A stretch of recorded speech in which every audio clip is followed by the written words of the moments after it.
কোনো নির্দিষ্ট তিথিতে পবিত্র জলধারায় এক ডুব দিলেই জ্ঞানে বা অজ্ঞানে কৃত সমস্ত পাপ ধুয়ে মুছে যাবে, তা লেখক রঞ্জিতবাবু কখনোই মনে করেন না, বিশ্বাসও করেননি কোনোদিন। তাঁর জীবনে অনেক পুণ্যবান মানুষের শেষ সময় তিনি দেখেছেন অবাক বিস্ময়ে। মনে মনে নিজেই নিজেকে প্রশ্ন করেছেন, জীবনভর পুণ্য করে কেন এমন হলো? এমন তো হওয়ার কথা ছিল না। উত্তর কিন্তু রঞ্জিতবাবু পাননি। গত 2010 সালের জানুয়ারি মাসে রঞ্জিতবাবু জানতে পারলেন হরিদ্বারের পূর্ণ কুম্ভের পবিত্র স্নান বা শাহী স্নান শুরু হচ্ছে মহাশিবরাত্রির দিন, অর্থাৎ 12ই ফেব্রুয়ারি শুক্রবার।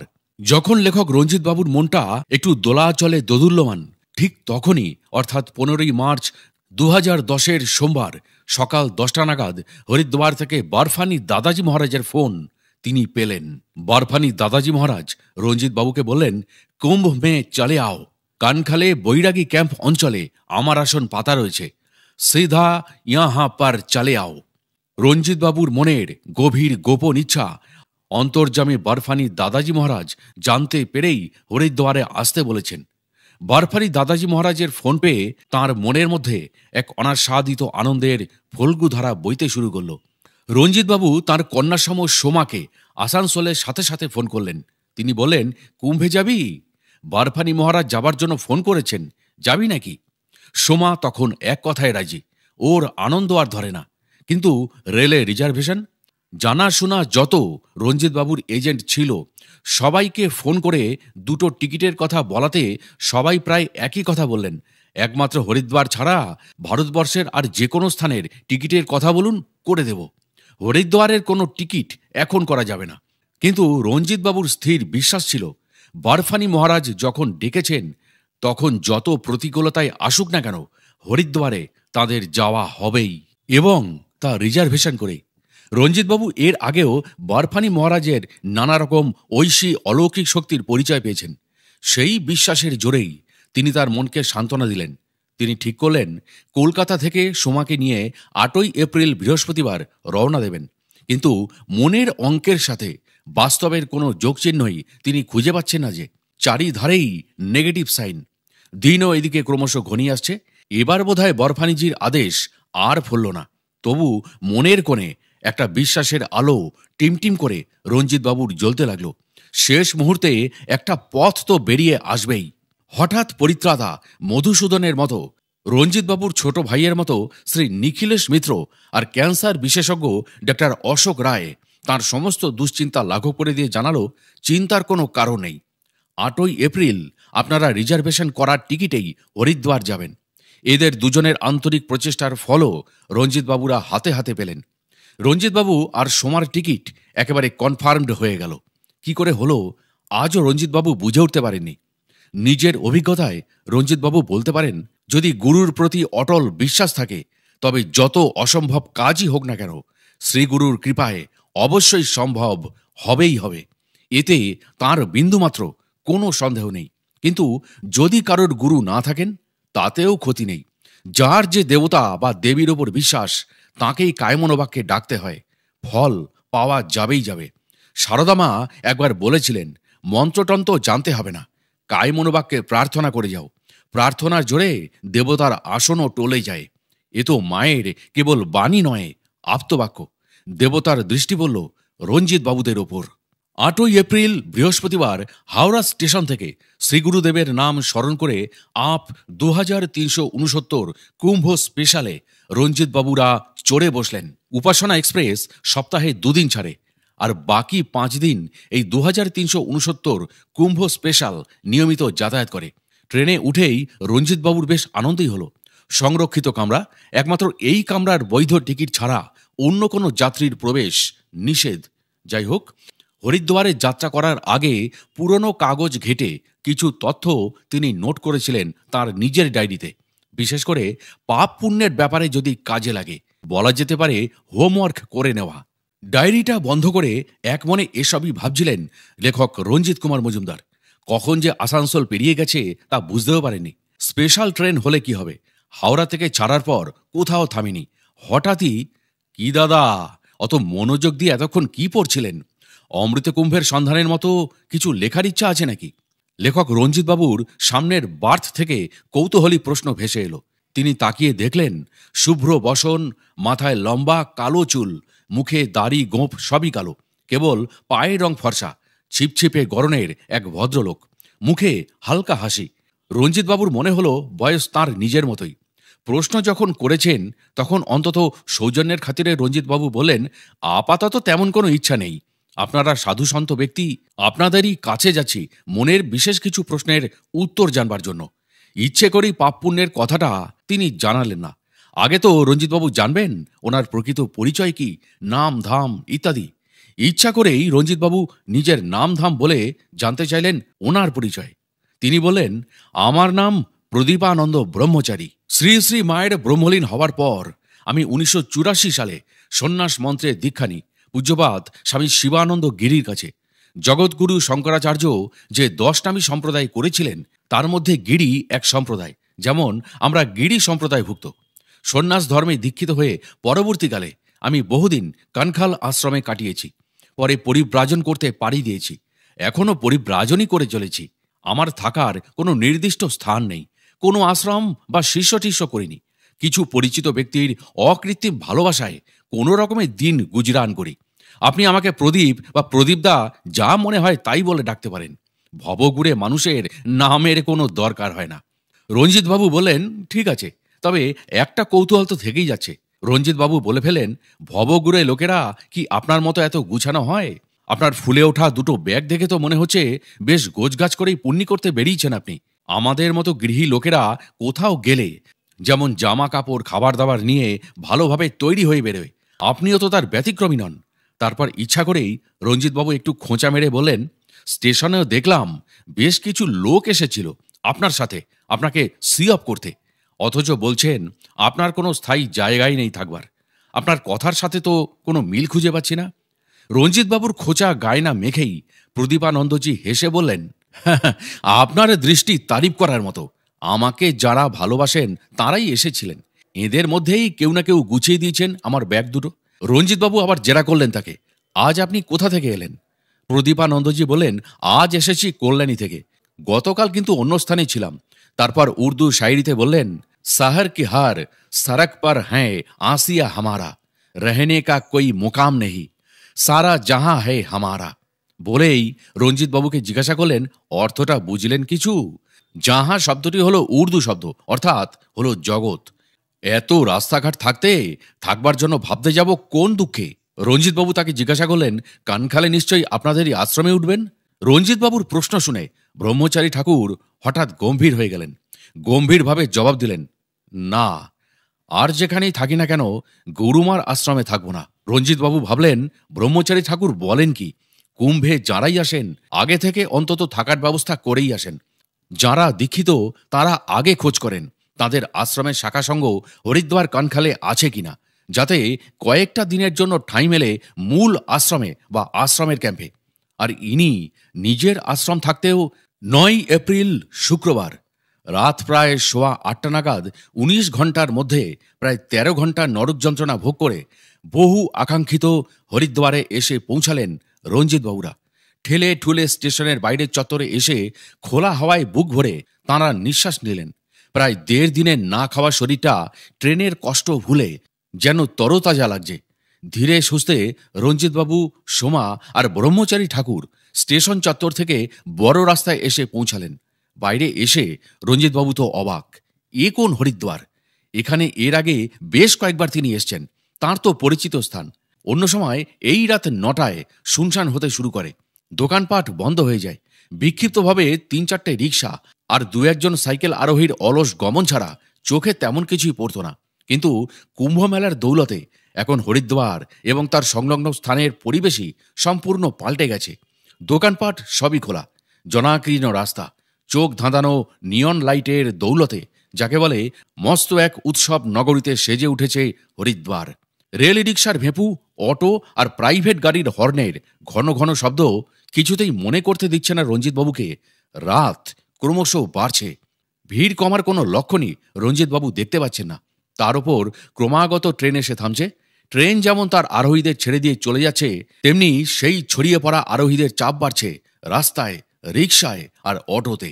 পাপ পুণ্য বিশ্লেষণের তাগিদে কুম্ভমেলার ছবি মনের ক্যামেরায় বন্দি করবেন বলে রঞ্জিতবাবু এখানে আসতে চেয়েছিলেন। তার ওপর যখন বরফানি দাদাজি মহারাজের আহ্বান পেলেন, তখন মনটা আরও চনমনে হয়ে উঠল তার। কিন্তু বয়স বাড়ার সঙ্গে সঙ্গে রঞ্জিতবাবুর শরীরটাও বেশ অবাধ্য হয়ে উঠেছে তখন। ফলে তার কাছে দুরকমের ইনসুলিন রাখতে হয়েছে, যা তাকে নিয়মিত দুবেলায় নিতে হচ্ছে। এই ওষুধ রাখতে হয় ফ্রিজের ঠান্ডায়, গরমে রাখলে নষ্ট হয়ে যায়। কানখালে বৈরাগী ক্যাম্পে বরফানি দাদাজি মহারাজ আসন পেতেছেন। থাকা খাওয়ার খুবই ভালো ব্যবস্থা আছে, কিন্তু সেখানে থাকলে তো রঞ্জিতবাবুর ওষুধগুলো নষ্ট হয়ে যাবে। সেই কারণে রঞ্জিতবাবু শ্রীগুরু সংঘের শাখা কেন্দ্র কানখালে থাকবেন বলে স্থির করলেন। যদিও তাঁদের সংঘের চণ্ডীপুরেও অর্থাৎ কানখালে একটা বড় ক্যাম্প করা হয়েছে, তবু সেখানেও থাকা যাবে না ওই একই সমস্যার জন্য। কিন্তু মুশকিল হলো, শাখা আশ্রমে আগে থাকতে কিছুই রঞ্জিতবাবুর বলা হয়নি। বিনা অনুমতিতে অনাহুতের মতো গেলে যদি স্থানাভাবের কথা বলে থাকতে না দেয়, তাহলে তো তার সমূহ বিপদ। শ্রীগুরুদেবের নাম স্মরণ করতে করতে রঞ্জিতবাবু সোজা কলকাতার নাকতলায় কেন্দ্রীয় আশ্রমের সর্বভারতীয় সংঘ সভাপতি পূজ্যপাদ শ্রী শ্রী বীরেশ্বরানন্দ সরস্বতী মহারাজকে ফোন করলেন তাঁর এই সমস্যার কথা জানিয়ে। সভাপতি মহারাজ রঞ্জিতবাবুকে আশ্বস্ত করে জানালেন, চিন্তার কোনো কারণ নেই। তিনি এখনই শাখা সংঘের ভারপ্রাপ্ত স্বামী প্রেমানন্দজি মহারাজকে ফোনে জানিয়ে দিচ্ছেন রঞ্জিতবাবুদের থাকবার ব্যবস্থা করে দেবার জন্য। পূজ্যপাদ সভাপতি মহারাজের আশ্বাসবাণীতে রঞ্জিতবাবুর বুকের থেকে একটা ভারী পাথর এক নিমেষে নেমে গেল। শ্রীগুরু মহারাজের অহৈতুকী কৃপা মনে প্রাণে অনুভব করে রঞ্জিতবাবুর মন প্রাণ অপার তৃপ্তিতে ভরে গেল। এবার প্রদীপানন্দজির কাছ থেকে রঞ্জিতবাবুদের বিদায় নেবার পালা। সোজাসুজি তাকে জিজ্ঞাসা না করে রঞ্জিতবাবু তাকে একটু ঘুরিয়েই প্রশ্ন করে বললেন, আমি আর সোমা তো আমাদের আশ্রমে যাব, আপনি কোথায় যাবেন? প্রদীপানন্দজি অম্লান বদনে বলে দিলেন, এতটা পথ যখন একসাথে এসেছি, তখন আবার ছাড়াছাড়ি কেন? আপনাদের সাথেই একত্রেই থেকে কোনো মতে কটা দিন কাটিয়ে দেব। রঞ্জিতবাবু তখন মনে মনে ভাবছেন, কি বিপদ! উনি দেখছেন, অনুভব করছেন, চারিদিকে ঠাই নাই রব, তারপর শাকের ওপর বোঝা রাটি। তিনজনের যদি জায়গা না হয়, তবে কোথায় যাবেন তারা এই রাত্রে? কি আর করা যাবে? যা হবার হবে ভেবে গুরুদেবের নাম স্মরণ করে রিকশার খোঁজ করতে শুরু করলেন রঞ্জিতবাবু। হরিদ্বার স্টেশন থেকে রঞ্জিতবাবুদের আশ্রম বড় জোর 1.5 কিলোমিটার। স্বচ্ছন্দে যাওয়া যায়, কিন্তু রঞ্জিতবাবুর পায়ের যে অবস্থা, তাতে মালপত্র নিয়ে হেঁটে যাওয়ার মতো পরিস্থিতি তাঁর অন্তত নেই। রিকশায় অনেক দরাদরি করে 150 টাকা ভাড়া দিয়ে আশ্রমে এসে পৌঁছালেন সেদিন রাত 9:45 নাগাদ। রঞ্জিতবাবুর মনে হলো, গুরুকৃপায় ঠাঁই মিলল বললে কম বলা হবে। অ্যাটাচড কোমোটোওয়ালা বাথসহ সম্পূর্ণ আলাদা সুন্দরভাবে গোছানো একটা ঘর তিনি পেলেন। রঞ্জিতবাবুর আবার তখন আরও একবার স্নান করতে ইচ্ছা হলো, কিন্তু এত রাত্রে স্নান করা উচিত নয় বলে পূজনীয় প্রেমানন্দজি রঞ্জিতবাবুকে সাবধান করে দিলেন। একে তো অসহনীয় ধকল, তার উপর সারাটা দিন তিনি স্নান করেননি। শীত গ্রীষ্ম সব ঋতুতেই লেখক রঞ্জিত কুমার মজুমদার দুবেলা ঠান্ডা জলে স্নান করেন। চাকরি সূত্রে অনেক পাহাড়ি অঞ্চলে থেকেও এই অভ্যাসের রদবদল হয়নি তাঁর। রাতের দিকে রঞ্জিতবাবু দেখলেন একটু ঠান্ডা ঠান্ডা ভাব, তবু মনের সুখে আশ মিটিয়ে স্নান করলেন। স্নানের সাথে সাথে তার শরীরটা বেশ ঝরঝরে লাগলো। ঠান্ডা জলের সাথে মনের যত উদ্বেগ আর উত্তপ্ত ভাবনা তার দূর হয়ে গেল। সোমা স্নান করে নিচে নেমে এলো রান্নার কাজে হাত মেলাতে। রঞ্জিতবাবু আহ্নিক সেরে নিচে নেমে গুরুদেবের মন্দিরে গেলেন। মন্দিরের দরজা তখন বন্ধ হয়ে গেছে, কিন্তু তাতে কি হয়েছে, তিনি তো সর্বত্র বিরাজমান। মন্দিরের সিঁড়িতেই ভক্তি ভরে রঞ্জিতবাবু তাঁর অন্তর্যামীকে প্রণাম করলেন। এদিকে সোমার রান্নার কাজে তৎপরতা দেখে স্বামী প্রেমানন্দজি মনে মনে খুশি হয়েছেন। রাত 12টা নাগাদ পরম তৃপ্তিতে উদরপূর্তি করে বিছানায় রঞ্জিতবাবুরা নিশ্চিন্তে আশ্রয় নিলেন। সোমা খেয়ে দেয়ে বাসনপত্র মেজে রান্নাঘর আর শানকি শুতে গিয়েছিল। ওর আসার আগেই সারাদিনের ভয়াবহ ক্লান্তিতে রঞ্জিতবাবুরা দুজনে কখন যে ঘুমিয়ে পড়েছিলেন তা বুঝতেও পারেননি।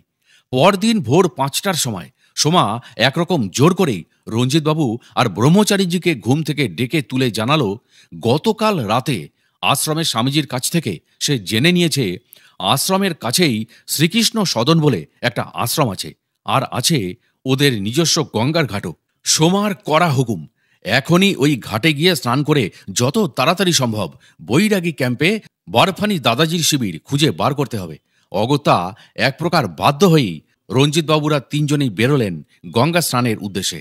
রাস্তায় বেরিয়ে রঞ্জিতবাবু তো অবাক, অত ভোরেও দোকান পাট সব খোলা, ফুটপাতে পশারির দল যে যার পশার সাজিয়ে বসেছে। রঞ্জিতবাবু সোমা আর ব্রহ্মচারীকে সাথে সাথে চলতে চলতে জিজ্ঞাসা করলেন, এসব সাজানো দোকান কি রাতভর খোলা থাকে? প্রদীপানন্দজি কানখালে বহু বছর ছিলেন, এখনকার রাস্তাঘাট পরিবেশ সবই তাঁর নখদর্পণে। বললেন, কুম্ভমেলায় আর অন্য সময়, বিশেষ করে শিবরাত্রির সময় বলতে পারেন এই রকম অবস্থা হয়। ওনাকে অনুসরণ করে বড় রাস্তা থেকে ডান দিকে আরেকটা রাস্তায় রঞ্জিতবাবুরা ঢুকলেন। ঢুকে একবার ডান দিক আর একবার বাম দিক করতে করতে ক্রমশ ভিতর দিকে চলতে লাগলেন। অত ভিড়েও প্রচুর বড় বড় বাড়ির আশ্রম রয়েছে। কুম্ভমেলা উপলক্ষে সবকটি আশ্রমই প্রচুর অর্থ ব্যয় করে সুন্দরভাবে সাজানো রয়েছে, আর তার সাথেই রয়েছে নানা রং বেরঙের আলোর রোশনাই। বুঝতে রঞ্জিতবাবুর অসুবিধা হলো না যে এই ভিতরে প্রায় গঙ্গার কিনারে রাস্তার দুপাশে সুসজ্জিত আশ্রমগুলিও যথেষ্ট আর্থিক সঙ্গতি সম্পন্ন। পরমার্থ আশ্রম, দয়ানন্দ আশ্রম, চৈতাল আশ্রম প্রভৃতি আশ্রমগুলির সাজসজ্জা দেখে তো তাই মনে হলো রঞ্জিতবাবুর। শ্রীকৃষ্ণ সদন আশ্রমটিও দৈর্ঘ্য প্রস্থে বিরাট। যেহেতু গঙ্গার কিনারে আশ্রমটির অবস্থান, সেই কারণে আশ্রম কর্তৃপক্ষ এখানে একটা প্রশস্ত ঘাট তৈরি করেছে পুণ্যার্থীদের স্নান করার জন্য। তারই মাঝখান দিয়ে একটা পাঁচিল তুলে পুরুষ এবং মহিলাদের জন্য পৃথক স্নানের ব্যবস্থা করা আছে। ভোরের দিকে এখানে গঙ্গার জল বেশ ঠান্ডা থাকে। ওই ঠান্ডা জলে রঞ্জিতবাবু নামতে নামতে ভাবছিলেন, আজ কৃষ্ণপক্ষের একাদশী, তার ওপর শনিবার, মহাপুণ্যের দিন। কিন্তু এই ঠান্ডা জলে স্নান করে তার কতটা পুণ্য সঞ্চয় হবে তিনি জানেন না। তবে রঞ্জিতবাবুর দু হাঁটুর অবস্থা যে আরও শোচনীয় হবে এটা তার আদৌ অজানা ছিল না। তাই কোনো মতে স্নান করে ঠকঠক করে কাঁপতে কাঁপতে উপরে উঠে ব্যাগে আনা নতুন জামা প্যান্ট পরে ঘাটের সিঁড়িতে বসে ব্রহ্মচারী ঠাকুরের স্নান তিনি দেখতে লাগলেন। ওদিকে স্নানের বহর দেখে মনে হচ্ছিল এই দুজন যেন ঠান্ডার জলে স্নান করছেন না, উষ্ণ প্রস্রবণে পরম তৃপ্তিতে তাঁরা স্নান করছেন। ব্রহ্মচারী প্রদীপানন্দ ঠাকুর আর সোমা স্নান এদিকে শেষ হলো। তাঁরা নতুন বস্ত্র পরলেন। সিঁড়ি দিয়ে উপরে ওঠার সময় ব্রহ্মচারী ঠাকুর রঞ্জিতবাবুকে জানালেন, আশ্রম প্রাঙ্গণে শিবের একটা মন্দির আছে, নাম পাতাল ভৈরব। এখানে স্নান করতে এলে এই শিবলিঙ্গে জল দিতে ভুলবেন না। ওর কথায় রঞ্জিতবাবু মন্দিরে ঢুকে দেখলেন খুব সুন্দরভাবে সাজানো বিগ্রহটি। মন্দির প্রাঙ্গণের পাত্রে গঙ্গা জল রাখা আছে ভক্তদের জন্য। সবার শেষে প্রথমে গুরুমন্ত্র জপ করে পরে শিবের মন্ত্র জপ করতে করতে লিঙ্গের মাথায় রঞ্জিতবাবু জল নিবেদন করলেন। আশ্রমের পরিবেশটি সত্যি বড় মনোরম। অবারিত দ্বার, যে কেউ ঢুকে স্নান করতে পারে এবং পাতাল ভৈরবকে পুজো দিতে পারে। কারো অনুমতি নেবার দরকার নেই। গঙ্গার তীরে এমন একটা শান্ত স্নিগ্ধ পরিবেশে আশ্রমটির অবস্থান সত্যি ভালো লাগতে বাধ্য। রঞ্জিতবাবুদের আশ্রমে ফেরার পথে সোমা একটি বেদনাদায়ক খবর দিল। আজ একাদশী, আশ্রমে অরন্ধন, খাওয়া দাওয়ার কোনো ব্যবস্থা আজ হবে না, এমনকি চা পর্যন্ত পাওয়া যাবে না। রঞ্জিতবাবু শুনলেন, কোনো উপায় নেই। মনকে তিনি সান্ত্বনা দিলেন, যস্মিন দেশে যদাচার। আশ্রমে এসে সোমা বরফানি দাদাজির জন্য আনা কিশমিশ, কাজু, পেস্তা ইত্যাদি একটা ব্যাগে ভরে নিল। দাদাজির দর্শনে রঞ্জিতবাবুরা খালি পায়ে বেরিয়ে পড়লেন।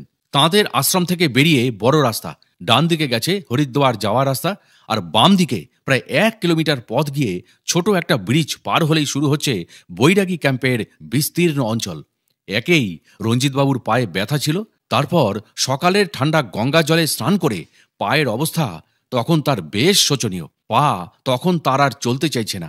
তাঁদের আশ্রমের মোড়ের মাথায় একটা চায়ের দোকান আছে, ওখানেই চা বিস্কুট খেয়ে রিকশার খোঁজ রঞ্জিতবাবু করতে লাগলেন।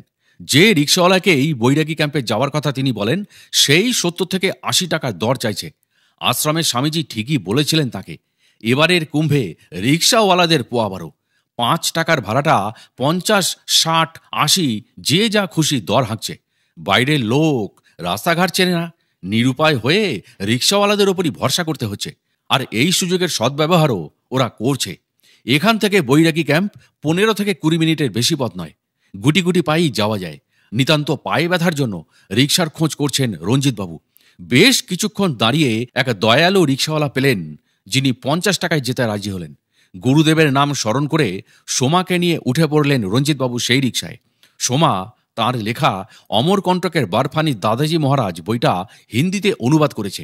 যতটা অনুবাদ করা হয়েছে ততটা সে সাথে নিয়ে এসছে বারফানি দাদাজিকে দেখাবে বলে। দাদাজি ডেকেছেন, তাই তাঁরা এসছেন মনে এক বিশেষ প্রশ্নের উত্তর পাওয়ার আশায়। পাপ কি আর পুণ্যই বা কি? কুম্ভের বিশেষ তিথিতে স্নান করলে সত্যি সত্যি কি সব পাপ দূর হয়ে যায়? কুম্ভমেলা মানেই তো সাধু সন্তদের সমাবেশ।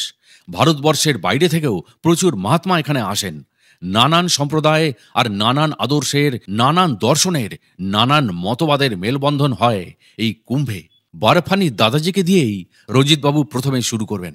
তারপর অন্যান্য সম্প্রদায়ের অধ্যক্ষদের কাছে জানতে চাইবেন পরিবর্তনশীল এই একবিংশ শতাব্দীতে পাপ পুণ্যের প্রকৃত সংজ্ঞাটা কি। পুল পেরিয়ে বৈরাগী ক্যাম্পের বিভিন্ন রাস্তায় তারা ঢুকে পড়েছেন। দুধারে বিশাল বিশাল শিবিরের সুসজ্জিত তোরণ। শিবিরের গায়ে যার যতটা সীমা ততটা জুড়ে মহন্ত মঠাধ্যক্ষদের আবক্ষ ছবি আর আশ্রমের নাম লেখা। 1 ইঞ্চিও জায়গা ছাড় পায়নি। ছোট বড় নানা রকম ভঙ্গিমার ছবি।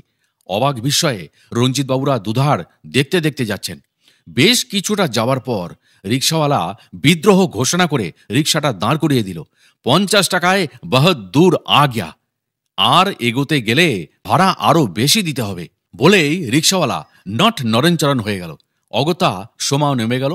আশেপাশের লোকেদের জিজ্ঞাসা করে সে জেনে নিল যে আর একটু এগোলেই বারফানি মহারাজের শিবির। রিকশাওয়ালাকে কোনো রকমে বাবা বাছা বলে আবার যাত্রা শুরু করলেন বারফানি দাদাজি মহারাজের শিবিরের খোঁজে। অল্প একটু যেতেই হঠাৎ সোমা আনন্দে চিৎকার করে বলে উঠল, ওই তো দাদাজির আশ্রমের গেট দেখা যাচ্ছে। রঞ্জিতবাবু দেখলেন রাস্তা জুড়ে বারফানি দাদাজি মহারাজের অস্থায়ী শিবিরের বিরাট গেট। বড় বড় অক্ষরে গেটের গায়ে হিন্দিতে লেখা যোগাধিরাজ বারফানি দাদাজি মহারাজ। গেটের নিচ থেকে প্রায় 20 ফুট উচ্চতা জুড়ে বারফানি মহারাজের বিরাট কাট আউট। গেটটা পেরিয়েই রিকশা থেকে নেমে পড়লেন রঞ্জিতবাবুরা দুজন। কারণ গেট থেকে কম করে 20 মিটার দূরে বারফানি মহারাজের শিবির। রিকশাওয়ালার মতিগতিও তাঁদের বিশেষ ভালো ঠেকল না।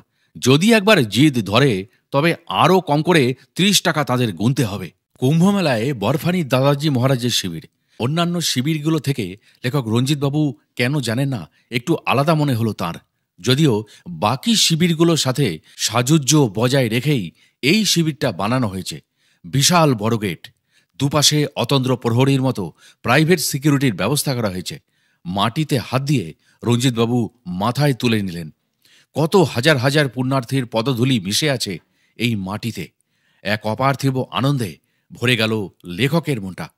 বিশাল প্রাঙ্গণ, পুরো আকাশি রঙের গালিচা দিয়ে মোড়া। সবার শেষে একটা বড় মঞ্চ।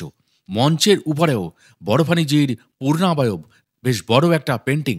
এখানে বসে সাধু মহাত্মার দল প্রবচন দেবেন।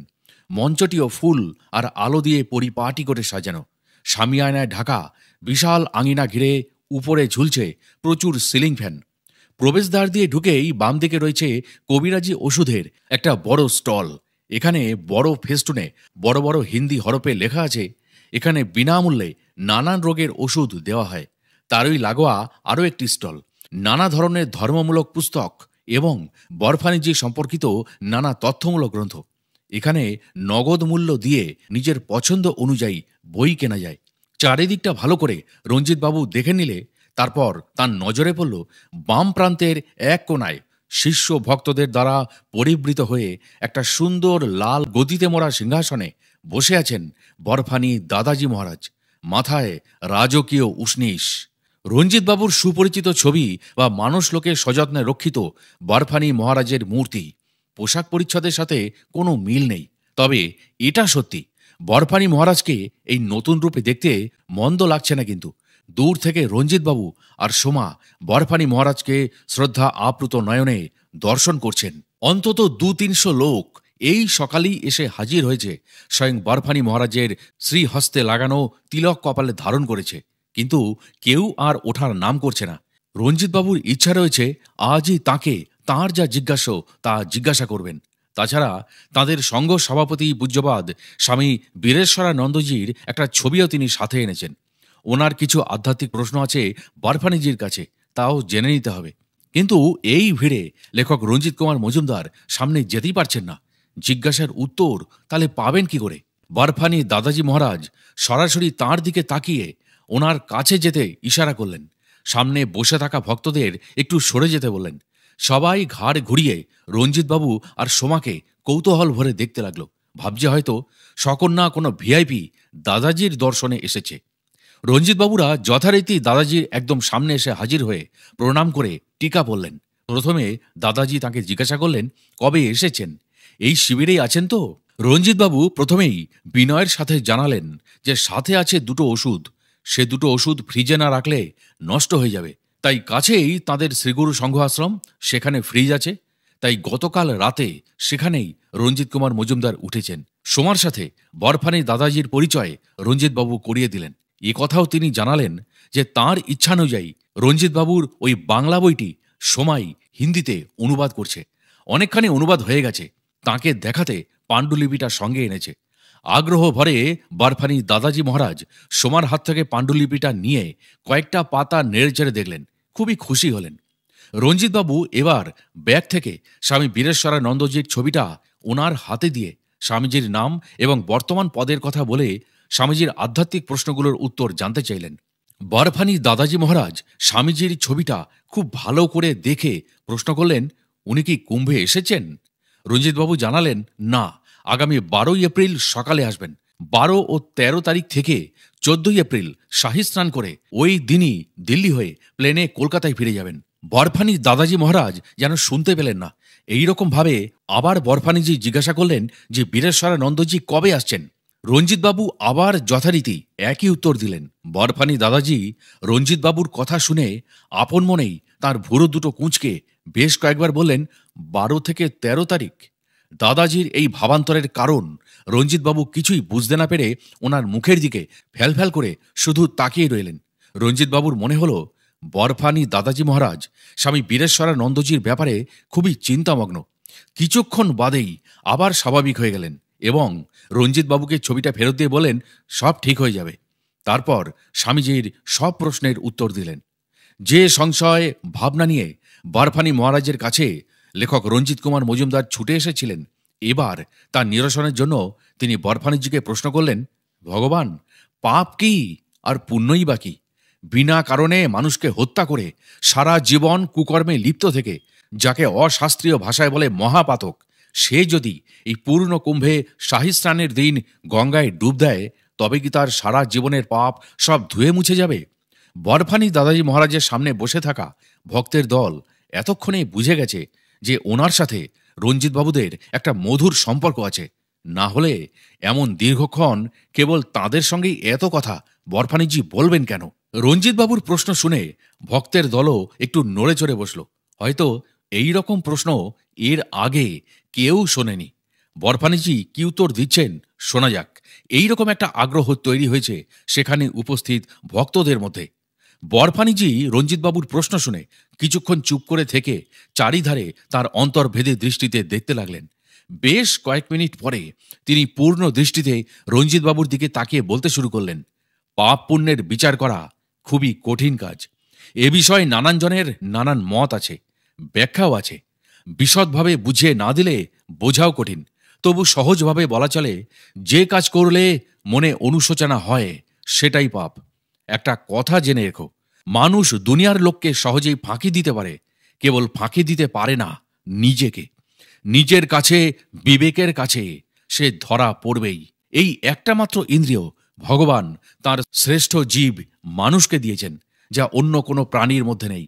এই বিবেকই বলো আর মনই বলো, সে তোমাকে ছাড়বে না। এও তো আবার দেখা গেছে একের পর এক পাপ কাজ করেই চলেছে, অথচ তার মনের মধ্যে কোনো অনুশোচনাই হচ্ছে না। এই পাপ কর্ম থেকে তার কোনোভাবেই পরিত্রাণ নেই। কৃতকর্মের ফল তাকে শুধু এক জন্মেই নয়, জন্ম জন্মান্তর ধরে ভুগতেই হবে। সবই প্রকৃতির খেলা। প্রকৃতির বিচারে কারোরই নিস্তার নেই। এমনকি স্বয়ং দেবতারাও প্রকৃতির দাস। এই জন্মে নানা পাপে লিপ্ত থেকে সে পূর্ণ কুম্ভে বা অর্ধকুম্ভে যতই শাহী স্নান করুক না কেন, কৃত কুকর্মের শাস্তির হাত থেকে তার পালাবার পথ নেই। আগুনের ধর্মই হল দহন করা। আগুনে জেনে শুনেও যদি তুমি হাত রাখো, তাহলে তোমার হাত তো পুড়বেই। এটাই তো প্রকৃতির নিয়ম।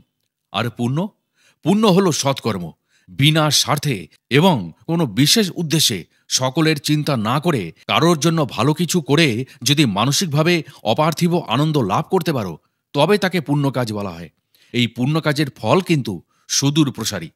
এইভাবে পাপ পুণ্য নিয়ে বরফানি দাদাজি মহারাজ আরও অনেক কথাই বললেন। উপদেশ শেষ করে বরফানি মহারাজ রঞ্জিতবাবুর দিকে তাকিয়ে প্রশ্ন করলেন, ক্যা কুছ সমঝা? মাথায় কিছু ঢুকলো? এতক্ষণ শুধু রঞ্জিতবাবু নন, উপস্থিত সমস্ত ভক্তরা মন্ত্রমুগ্ধের মতো বরফানি মহারাজের বাণী তন্ময় হয়ে শুনছিল। কি উত্তর দেবেন রঞ্জিতবাবু? ওর এই সহজ সরল ব্যাখ্যায় বারবার একটা শব্দই কানে বাজছিল, বিশ্বাস আর বিশ্বাস। যদি দৃঢ় বিশ্বাস হয় তবে ভক্তের কাছে ভগবানও নতি স্বীকার করেন। ভক্ত যদি আকুল চিত্তে কাঁদে, ভগবানও তখন অশ্রুপাত করে ছুটে আসেন। ছোট্ট শিশুটির চিৎকারে মাকে ছুটে আসতে দেখেননি কখনো? তবে আমাদের বাংলায় একটা কথা আছে, বিশ্বাসে মেলায় বস্তু, তর্কে বহুদূর। বরফানি মহারাজের কথাগুলিতে গভীরে ডুবে গিয়েছিলেন লেখক রঞ্জিত কুমার মজুমদার। হঠাৎ বরফানিজি রঞ্জিতবাবুর গলায় একটি উত্তরীয় পরিয়ে দিলেন। রঞ্জিতবাবু যেন সঙ্গীত ফিরে পেলেন। তিনি সোমাকেও একটি উত্তরীয় দিলেন। ধ্বনি উঠল, জয় বরফানি দাদাজি মহারাজের জয়। দুটি অল্পবয়স্ক ছেলে আর মেয়েকে তিনি বললেন, যাও, এদের প্রসাদ পাওয়ার ব্যবস্থা করে দাও। আজ একাদশী, অন্নাহারের ব্যবস্থা প্রায় কোথাও নেই। ওদের সাথে রঞ্জিতবাবুরা গেলেন যেখানে প্রসাদ পাওয়ার অর্থাৎ খাবার ব্যবস্থা করা হয়েছে। বিরাট এক হলঘর বানানো হয়েছে প্রসাদ গ্রহণের জন্য। লম্বা করে পাতা টেবিল আর 12টা গার্ডেন চেয়ার সারি সারি করে সাজানো। একসাথে প্রায় 200 জনের স্বচ্ছন্দে সেখানে খাবারের ব্যবস্থা। এলাহি ব্যাপার। পানি ফলের আটা লুচি, ওরই গুঁড়ো দিয়ে তৈরি হালুয়া, তরকারি পরিতৃপ্তির সাথে রঞ্জিতবাবুরা গ্রহণ করলেন। সেখান থেকে বেরিয়ে এসে তিনি দেখলেন যে বরফানিজির সিংহাসন শূন্য। বরফানি মহারাজ ভিতরে চলে গেছেন। আশ্রমিকদের কাছে খোঁজখবর নিয়ে বরফানিজির গাড়ির চালক সনি ভাই, যাকে রঞ্জিতবাবু দারুক বলেন, তার কাছে তিনি গেলেন। এখানে একটা জিনিস রঞ্জিতবাবু লক্ষ্য করলেন, মোটা সাদা রঙের কাপড় দিয়ে প্রতিটি ঘর বানানো হয়েছে খুব সুন্দরভাবে, সাথে বাথরুম। কাপড় আর ত্রিপল দিয়ে এত সুন্দর ঘর বানানো যে যায় তা তিনি জানতেন না। বাহ, আগে তো তিনি কখনো দেখেননি। শনি ভাই আর পণ্ডিতজি শুয়েছিলেন। এই সেই পণ্ডিতজি যিনি বরফানি মহারাজের ছায়াসঙ্গী সেই 1962 সাল থেকে। সনি ভাই আর পণ্ডিতজি রঞ্জিতবাবুকে দেখে বেজায় খুশি। তাদের দেখেও রঞ্জিতবাবুরও খুব ভালো লাগলো। পণ্ডিতজি তাকে জিজ্ঞাসা করলেন, কোন ঘরে আছেন, কখন এসেছেন? রঞ্জিতবাবু ওনাকে সংক্ষেপে জানালেন, গতকাল রাতে এসে কেন এখানে না থেকে তাদের গুরুজির আশ্রমে উঠেছেন। রঞ্জিতবাবুর মনে হলো তার কথা পণ্ডিতজির মনঃপুত হলো না। কুম্ভে এসেছেন অথচ দাদাজি শিবিরে থাকছেন না, যেটা ওর বিলকুল না পছন্দ। বেশ কিছুক্ষণ পণ্ডিতজি আর সনি ভাইয়ের সাথে গল্প করে রঞ্জিত কুমার মজুমদার আর সোমা শিবির থেকে বেরিয়ে এসে আরও বেশ কয়েকটা শিবির ঘুরে ঘুরে দেখলেন। এইভাবে বাঁধন ছাড়ার মতো ঘুরে দুপাশের অসংখ্য শিবির বা আখড়া দেখতে দেখতে আশ্রমের দিকে এগোতে লাগলেন তারা। এখানে আরও একটা জিনিস রঞ্জিতবাবু লক্ষ্য করলেন, আতঙ্কবাদীদের অতর্কিত হামলা থেকে সাধু সন্ত দর্শনার্থীদের সুরক্ষার জন্য প্রচুর সিআরপিএফ অত্যাধুনিক অস্ত্র হাতে নিয়ে 24 ঘন্টা পাহারা দিচ্ছে। সোমা একটু পিছিয়ে পড়েছিল। জোরে জোরে রঞ্জিতবাবু তাকে ডাকছেন, তবু সে শুনতে পাচ্ছে না। হঠাৎ এমন সময় রঞ্জিতবাবুর পাশে দাঁড়ানো একজন সিআরপিএফ জওয়ান বিশুদ্ধ বাংলায় তাকে বলল, উনি বোধহয় আপনার ডাক শুনতে পাচ্ছেন না, আপনি এখানে দাঁড়ান, আমি ডেকে আনছি। বলে লম্বা লম্বা পা ফেলে সে চলে গেল। জলপাই রঙের ওপর ছোপ ছোপ দেওয়া পোশাক। এই প্যারামিলিটারি ফোর্সের বেশিরভাগই অবাঙালি হয়, এটাই ছিল রঞ্জিতবাবুর ধারণা। ছেলেটি তার ধারণা ভেঙে দিল। তিনি দেখতে পেলেন সোমার সাথে দিব্যি গল্প করতে করতে তিনি আসছেন। রঞ্জিতবাবুকে অবাক করে দেওয়া বাঙালি জওয়ানটি কাছে আসতেই রঞ্জিতবাবু বলে ফেললেন, তুমি তো আমাকে অবাক করে দিয়েছ, বাঙালি প্যারাট্রুপ আছে ভাবতেই পারছি না। বছর 22-23 বয়সের ছেলেটি বলল, আমাদের 41 নম্বর ব্যাটালিয়নে আমার মতো আরও অনেক বাঙালি ছেলে আছে। রঞ্জিতবাবু তাকে জিজ্ঞাসা করলেন, তোমার নাম কি? সে বলল, আমার নাম সৌমেন রায়, পশ্চিম মেদিনীপুরের গড়বেতায় আমার বাড়ি। 2.5 বছর হলো ফোর্সে জয়েন করেছি, এটা আমার দ্বিতীয় পোস্টিং। এর আগে ছিলাম ছত্তিশগড়ে, আমাদের হেডকোয়ার্টার হিমাচলে। এখানে কতদিন আছো? রঞ্জিতবাবু তাকে প্রশ্ন করলেন। তিনি বললেন, তা প্রায় 4 মাস হতে চলল। এক নাগাড়ে 12 ঘন্টা ডিউটি দিতে হয়, একদিন রাতে একদিন দিনে, কোনো ছুটি নেই। রঞ্জিতবাবুর মনে হলো ছেলেটা তাদের সাথে কথা বলে খুব আনন্দ পাচ্ছে। বলল, জানেন, ফোর্সে জয়েন করার পর একবারের জন্যও ছুটি পাইনি বাড়ি যাবার জন্য। একটা মোবাইল ফোন কিনে দিয়েছি মা বাবাকে, তাদের জন্য মনটা খারাপ লাগে। মোবাইলে কথা বলে দুধের স্বাদ ঘোলে মেটাই। বলতে বলতে আনমনা হয়ে যায় সৌমেন। বোঝা গেল এই মুহূর্তে ওর দেশের কথা, মা বাবা ভাই বোনের ছবি ওর চোখে ভাসছে। রঞ্জিতবাবুর মনে হলো বোধহয় তিনি তার এই ব্যথাটা খুব বেশি করে বুঝছেন। কারণ চাকরি জীবনের বেশ কয়েকটা বছর রঞ্জিতবাবুরও কেটেছে বাইরে বাইরে। স্ত্রী পুত্র কন্যা সমেত পুরো সংসার এক প্রান্তে, আর তিনি সুদূর আর এক প্রান্তে। মাঝে মাঝে তার মনে হতো সব ছেড়ে ছুড়ে কলকাতায় পালিয়ে যান, কিন্তু উপায় ছিল না। চাকরি ছেড়ে দিলে খাবেন কি? সংসার চালাবার মতো বিকল্প পথ বা যোগ্যতা রঞ্জিতবাবুর ছিল না বলেই তার নিজের মনে হয়। যাই হোক, ঘটনাচক্রে হঠাৎ উদাস পরিবেশটা হালকা করার জন্য তিনি সৌমেনকে প্রশ্ন করলেন, এখানে তো 4 মাসের মতো আছো, এখানকার সব শিবিরের সাধু সন্তদের চেনো? দেখছো কিরকম লাগছে এদের? সৌমেন বলল, এখানকার 90% সাধুই হলো চটকদার, ধর্মের কিছু বুঝি না। তবু একই জায়গায় থাকতে থাকতে কেন জানি না মনে হয়েছে এখানে ভেজাল বেশি, খাঁটি খুব কম। রাত্রিবেলায় আসবেন, দেখবেন আমাদের ওখানকার কালীপুজোর মতো আলোর রোশনাই। কে কাকে টেক্কা মারতে পারে, কত লোক টানতে পারে, তারই চলে প্রতিযোগিতা। রঞ্জিতবাবু অবাক হয়ে গেলেন সৌমেনের কথা শুনে, ওর 4 মাসের অভিজ্ঞতার প্রতিক্রিয়া দেখে।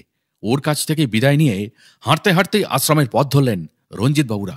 এখন অন্তত ঘণ্টা দিনেক নিশ্চিন্তে তিনি হাঁটবেন। ওষুধের কাজ শুরু হয়ে গিয়েছে, হাঁটতে তার এখন কষ্ট হচ্ছে না। তাছাড়া কম করে 50টা টাকা তো বাঁচলো। এখানে ট্যাক্সির মতো ভাড়ার মিটার নেই রিকশায়, মন আর মুখই হলো ওদের মিটার। শুরুই হবে 50 রুপিয়া থেকে। হাঁটতে হাঁটতে রঞ্জিতবাবু দাদাজির একটা কথাই ভাবছিলেন।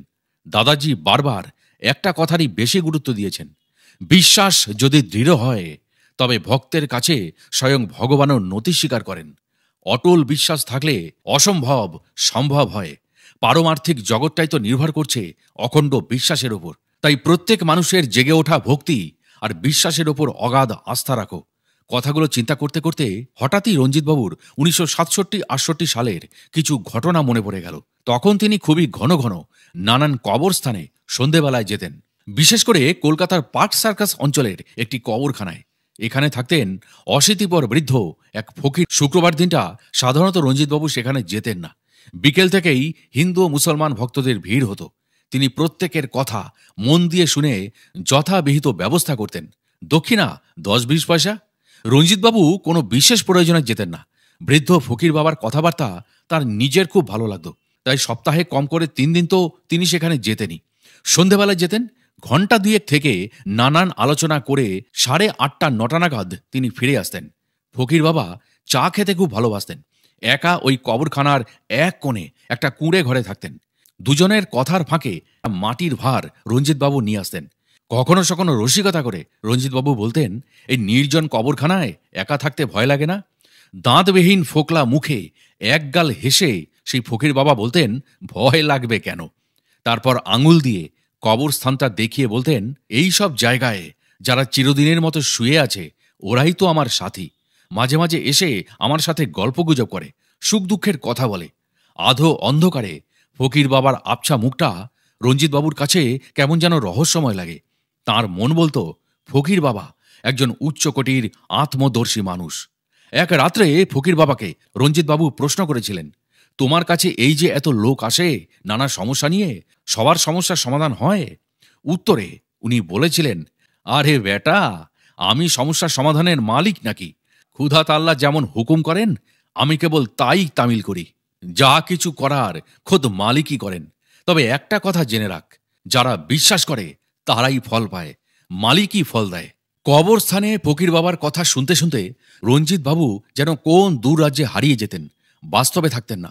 হঠাৎ তার ঘুম ভেঙে গেল যখন ফকির বাবা তাঁর গায়ে হাত রেখে বললে, একটা কথা জেনে রাখ, যে ধর্মই করুক না কেন তার সবটাই নির্ভর করছে তার অগাধ বিশ্বাসের উপর।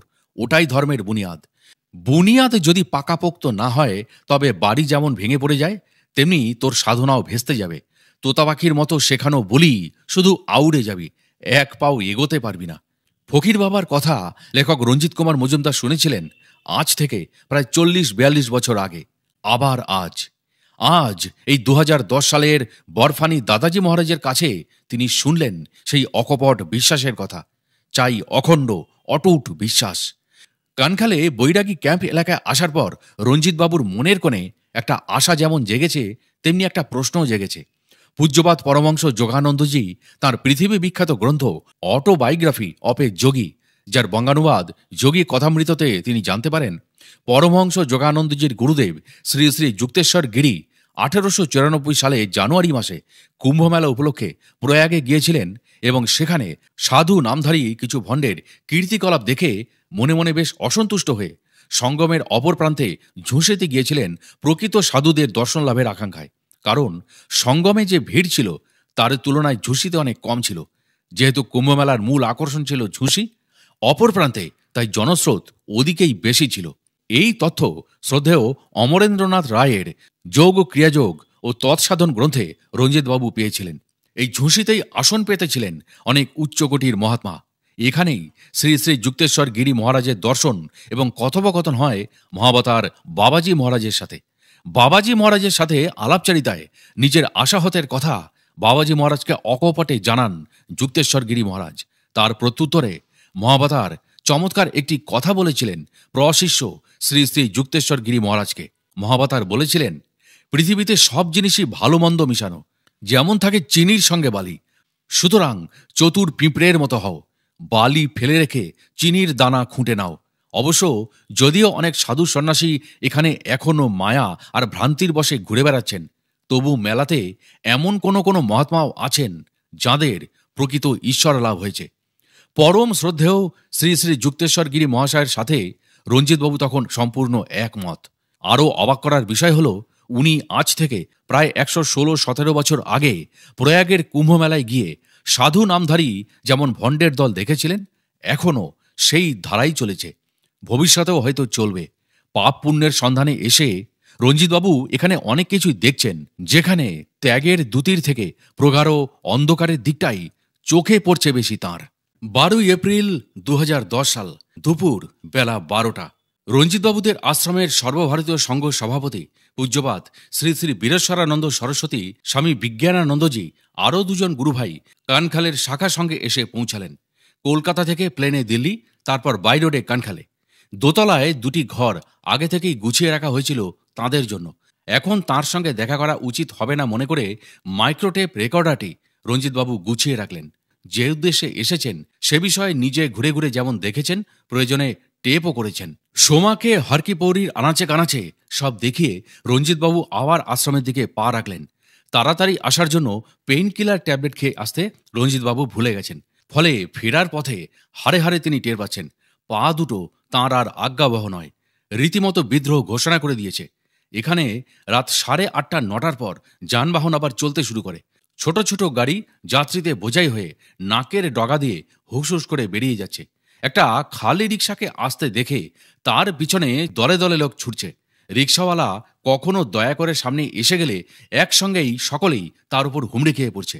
এই অবস্থা দেখে রঞ্জিতবাবু রিক্সা পাবার আশা ছেড়ে দিয়েছিলেন, কিন্তু তখন তাঁর পক্ষে হেঁটেও আশ্রম ফেরা সম্ভব নয়। উপায়ান্তর না দেখে তিনি কোনো মতে সোমাকে ধরে খুঁড়িয়ে খুঁড়িয়ে চলছেন। বেশ কিছুটা পথ যাওয়ার পর উল্টো দিক থেকে একটা খালি রিক্সাকে রঞ্জিতবাবুরা আসতে দেখে দুজনে জোর হাত করে অনুনয় করে তাঁকে দাঁড় করালেন। লোকটার অসীম দয়ার কথাই লেখকের তখন মনে হলো। যেতে রাজি হলো 200 টাকার চুক্তির ভিত্তিতে। টাকাটা এখানে বড় কথা নয়। রঞ্জিতবাবুর শারীরিক অবস্থা যা, তার চাইতে বেশি চাইলেও তাঁরা তা দিতেন।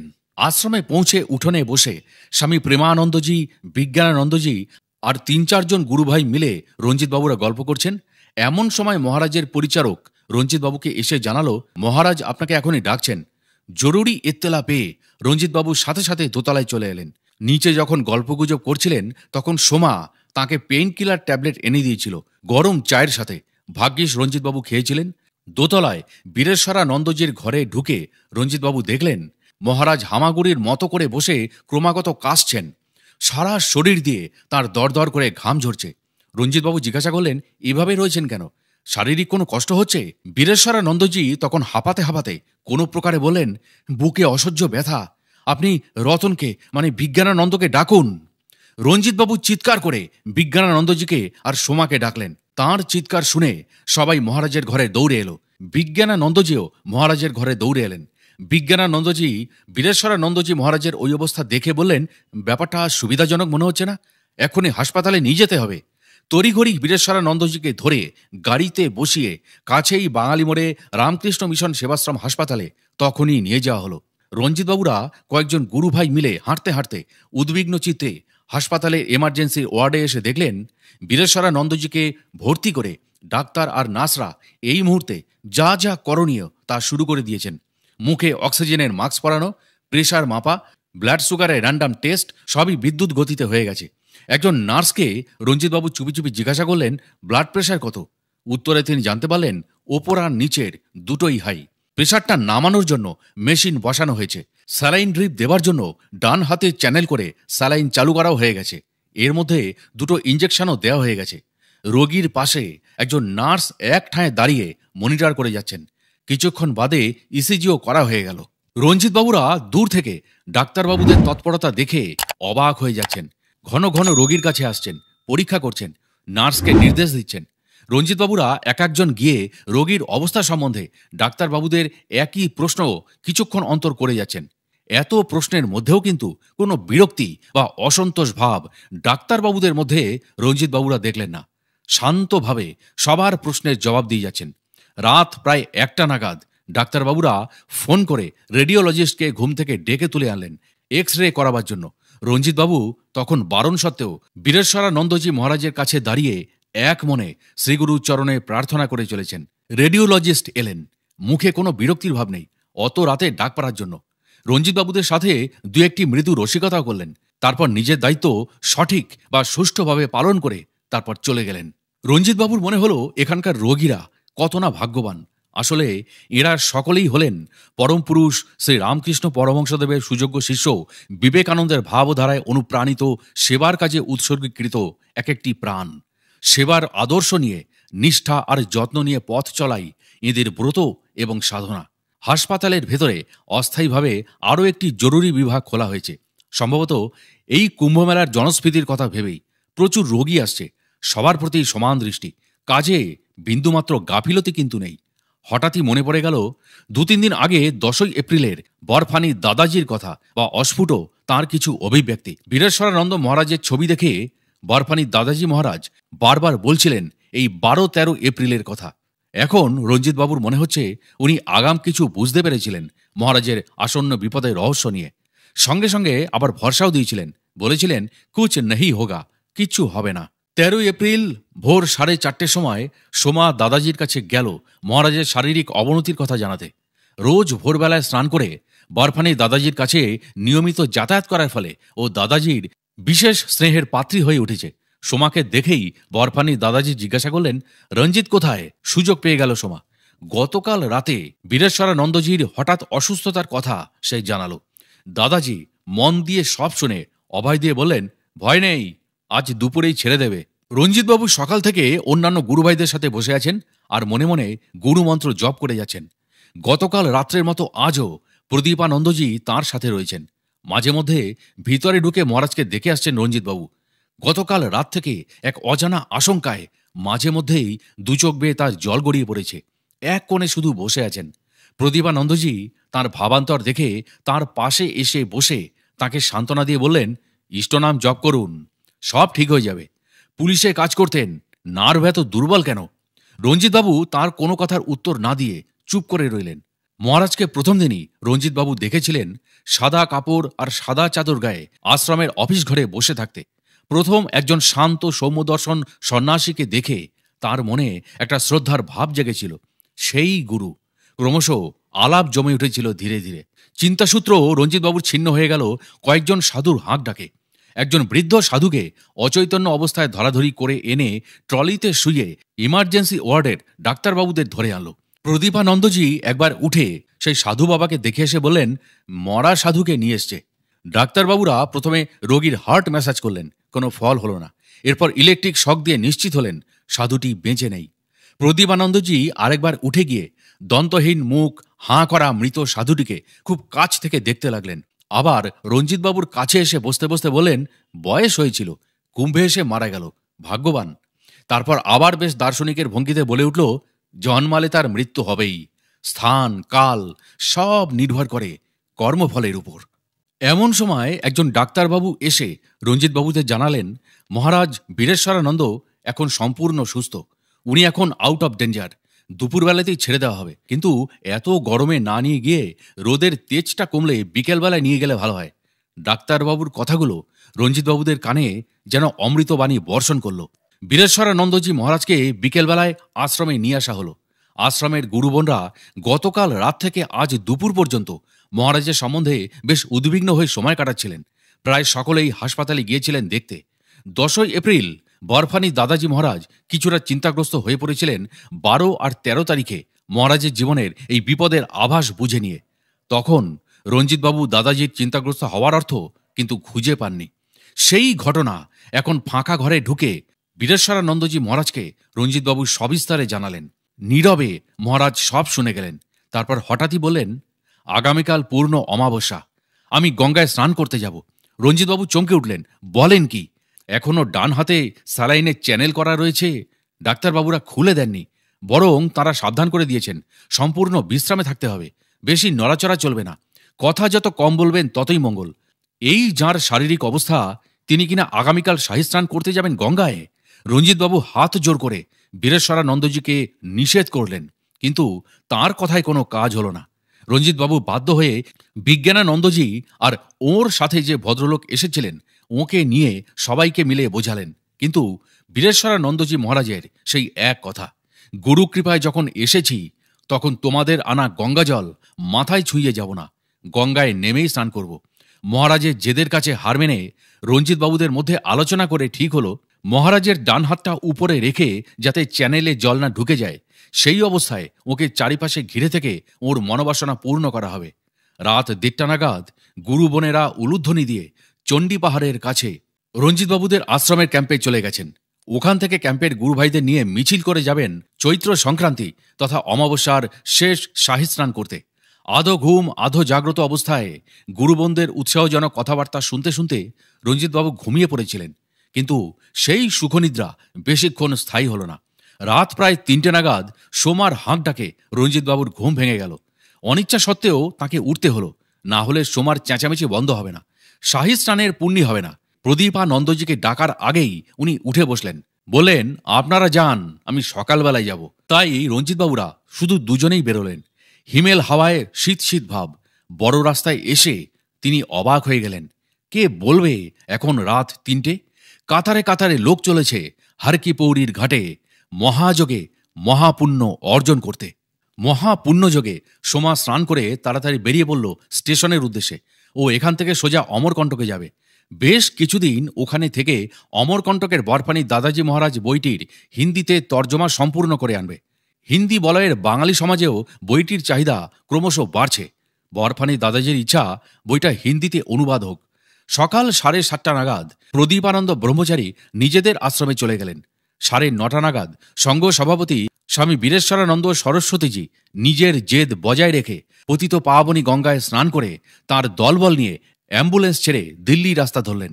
রাস্তায় তখন গাড়ি চলাচল সম্পূর্ণ বন্ধ, একমাত্র পুলিশের গাড়ি ছাড়া আর অ্যাম্বুলেন্সে ছাড়। কুম্ভ থেকে এবার রঞ্জিতবাবুদের বিদায়ের পালা। এক এক করে যে যার গন্তব্যস্থলে ফিরে যাচ্ছেন। ফাঁকা ঘরে বসে আছেন তখন রঞ্জিত কুমার মজুমদার। তিনি এসেছেন পাপ পুণ্যের সন্ধানে। তার পক্ষে এত আবেগ তো ভালো নয়। বিছানা ছেড়ে তিনি নিচে নামলেন।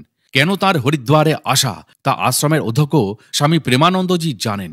তিনি অনেক দিন ধরে এই আশ্রমে অবস্থান করছেন, অনেক কিছু দেখেছেন, অনেক অভিজ্ঞ মানুষ। পাপ পুণ্যের বিষয়ে এবার তাঁর একটা মতামত নেওয়া দরকার। রঞ্জিতবাবু সেই স্বামীজিকে ধরলেন। পাপ পুণ্যের বিষয়ে আপনার মতামত যদি কিছু বলেন। স্বামীজি প্রথমে রঞ্জিতবাবুর প্রশ্নের জবাব দিতে একটু অস্বস্তি বোধ করছিলেন, পরে হালকা হেসে বললেন, আপনি তো দিনরাত ঘুরে ঘুরে নানা তথ্য জোগাড় করছেন, আমি আর কতটুকু জানি, কি বলবো আমি। তখন জোর করলেন রঞ্জিতবাবু, আপনি প্রধান মানুষ, আপনার অভিজ্ঞতা প্রচুর, কিছু তো বলুন। এবার চিড়ে ভিজল। স্বামী প্রেমানন্দ শুরু করলেন, প্রকৃত সত্যনিষ্ঠ সংযমী ব্যক্তিরা তো সবসময় পূর্ণকুম্ভের জলে স্নাত হয়েই বসে আছেন। তাঁরা সত্যের মহাসমুদ্রে অনবরত স্নান করেই চলেছেন। তাই তাঁদের নতুন করে কোনো পূর্ণ যোগে স্নানের প্রয়োজন হয় না। তবু লোকশিক্ষার জন্য তাঁরা স্নান করেন। স্বয়ং পুণ্যতোয়া গঙ্গা তাদের হৃদয়ে সবসময় প্রবাহিত হচ্ছেন। সাধারণ মানুষ পুণ্য লাভের জন্য গঙ্গায় স্নান করলো বা বিশেষ যোগে স্নান করলো, তাতে তাদের কোনো ফল লাভ হয় না। ওকে বলে হস্তি স্নান।